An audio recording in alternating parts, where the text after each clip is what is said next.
Mr. President, honorable representatives of the European People's Party, I'm pleased to be here at the European House of Democracy. You have come together over the three principles of human rights, democracy, and the rule of law. These are the same goals the people of Iran are struggling for. In just 2 weeks, since December 28, an uprising erupted in Iran and rapidly spread to 142 cities.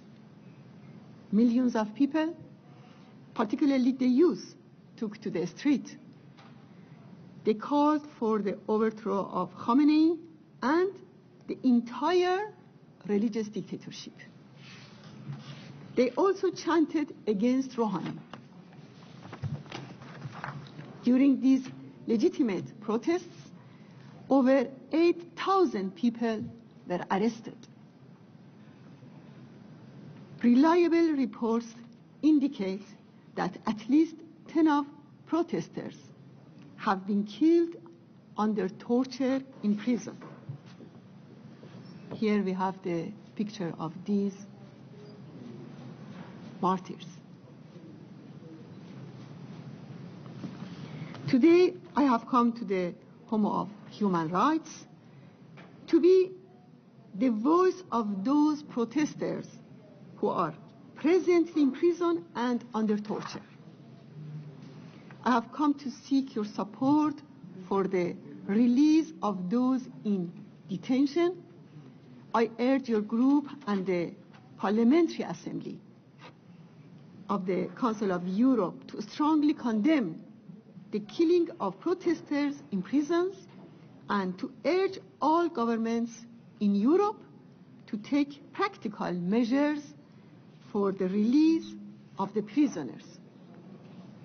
I also ask you to urge the High Commissioner of Human Rights to form an inquiry committee to investigate about the arbitrary arrests and the deaths of protesters in detention. You can make a difference by speaking up and raising your voice. Let me sum it up. These are my demands as well as the Iranian people's demands. Immediate freedom of the prisoners of the uprising. Freedom of expression and association. No more repression of women. And no more compulsory veil. Now and just today, after 39 years, enough is enough. Honorable representatives, the uprising in Iran had several important messages. The first message is that the Iranian regime is very fragile and the Iranian society is in an explosive state. The other message is that the people of Iran desire a fundamental change. They reject both regimes' internal factions. Today, the wall of terror has been cracked. Now, the mullahs must fear for their future. Failure to prevent the protests exposed the regime and IRGC's weakness. More importantly, they could not prevent the uprising from rapidly spreading to cities across Iran. It was also proven that despite massive repression, there is a force within the Iranian society that is able to create such an uprising. This is against the claims of the mullahs and their advocates. They falsely claimed that the opposition is limited to a number of exiles abroad. And inside Iran, there is only the regime's two factions. What Khamenei emphasized in his speech on January 9 that the uprising had been organized by the PMI since several months ago. He said they were the ones who called for it. The religious dictatorship is in an explosive state. It is extremely corrupt and divided. Economically, the regime is in a critical situation. Everyone expected that people's living conditions would improve after the nuclear program.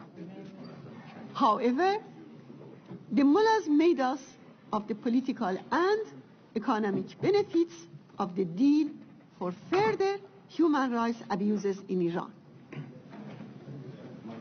They also intensified their war efforts in the region to cover up their internal problems. But the regime's intervention in several regional wars and crises has made it fragile. Without repression, the regime is not able to survive even for a short period.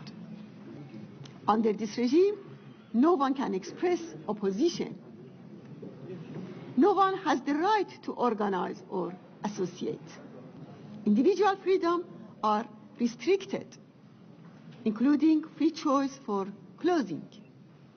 We rely on the Iranian resistance and uprising to bring about change to Iran. We reject any foreign intervention. We urge other governments, particularly in Europe, to condition their relation with the regime on an end to torture and executions. We expect Europe to support the Iranian people's uprising to get rid of religious dictatorship and establish democracy in Iran. Thank you all very much. Thank you, Mr. President. Thank you.